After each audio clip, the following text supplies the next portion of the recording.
is Margaret Ann Windsor, and I was kidnapped in 41 and brought to Fulton, Alabama from Buckingham Palace. I was brought to this pigsty. This was made in 43.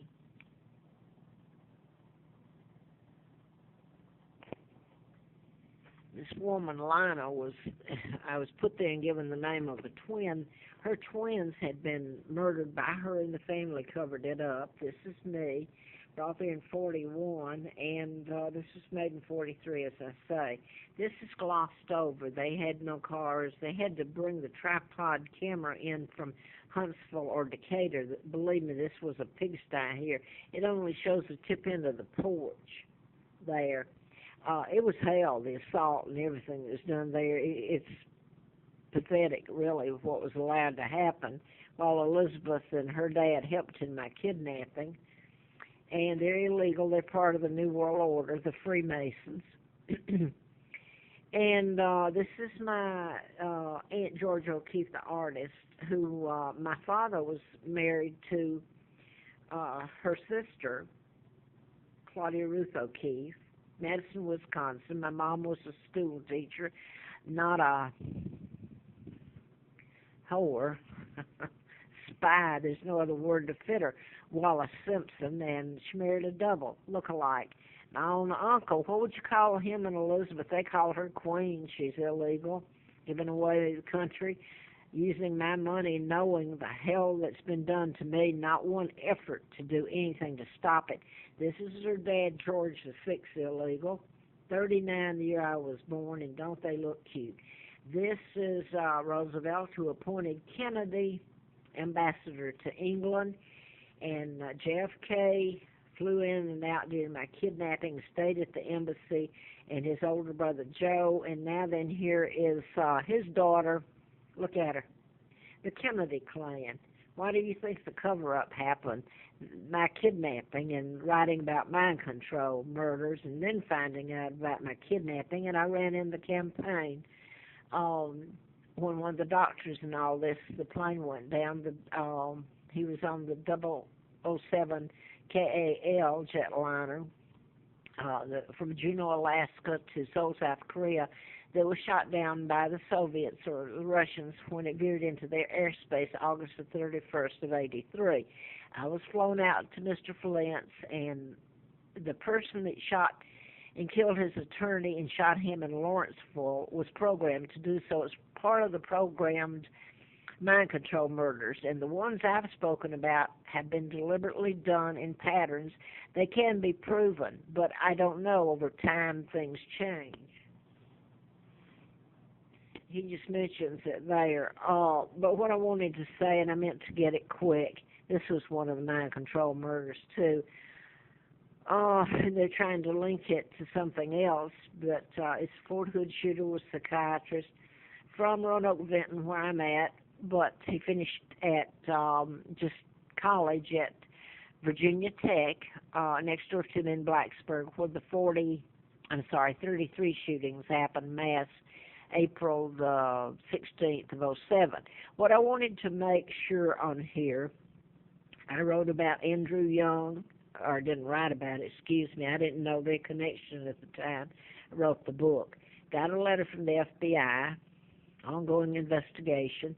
I had antifreeze put in the April Fool Day, because this has been Americans and the Jews joke, April Fool joke.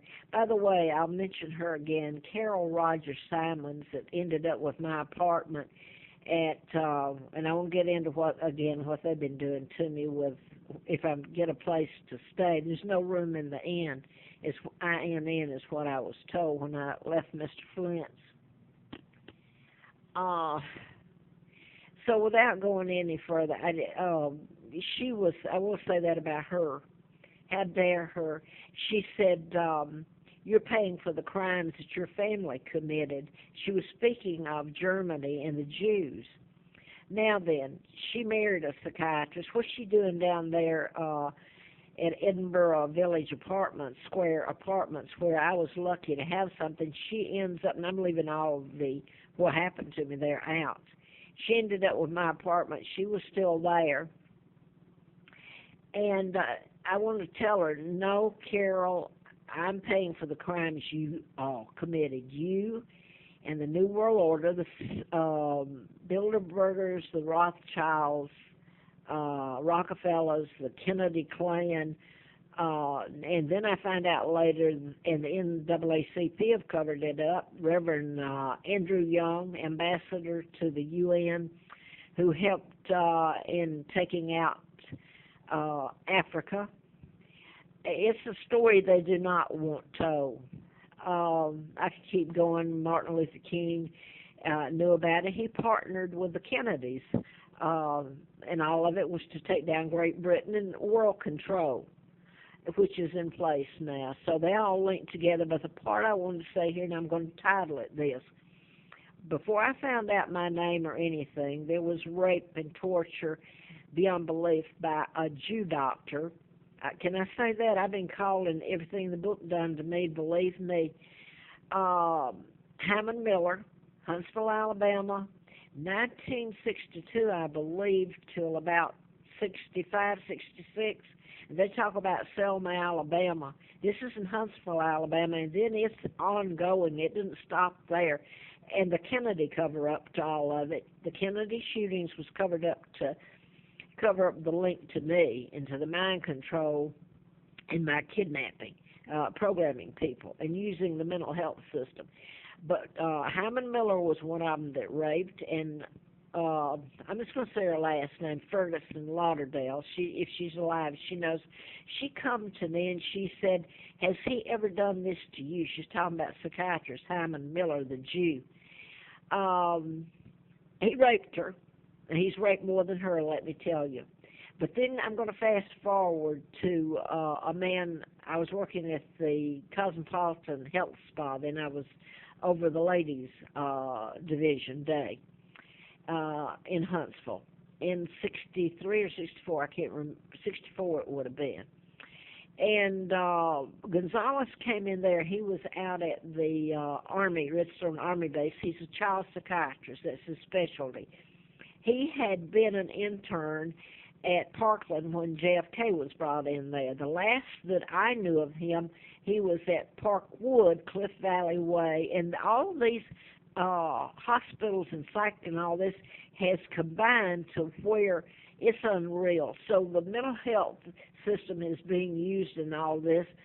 First of all, mind control murders have nothing to do with psychiatry or mental illness, let me say that. You have to stop the programming to feed them psychotic drugs and call them insane, which is what most of them have been done. Like the James Holmes, Amy Bishop in Huntsville, Alabama, professor. There's a list of them.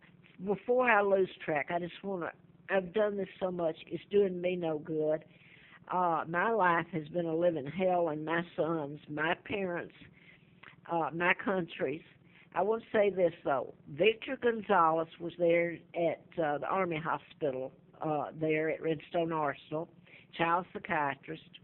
I met him there once. He brought his wife there, and I think he would. The weird thing was what I remember about him. He would follow her around, and that later he was diagnosed as a psychopath. But he's a doctor, turned loose on children. What I do know about him is he preceded me, like my tracks were made down, to Atlanta. My husband was part of the CIA, I found out later, and he actually took me to the man. So I've been a guinea pig. I'm a monarch that was kidnapped, and it's horrifying, the cover-ups and what's been done. But I wanted to put his name, Victor Gonzalez, because the last I knew he was living good. Which was a year ago, I thought, well, I'm going to Google and see. And he's got a son, Victor Jr., who's a doctor. So they've lived good, and as far as I know, he's still in practice. I wonder if he's raped anymore. There was a gag order put on a suit that Atlanta, he was a former Atlanta district attorney, Eugene Kiaser, filed suit, and there was a gag order put on it back in 76, I believe. And I did the book, but I want to get this in. There was a girl at, this man's been turned loose on children, and in psychiatry, that's what a person becomes, is childlike. They become the father or mother if it's a female.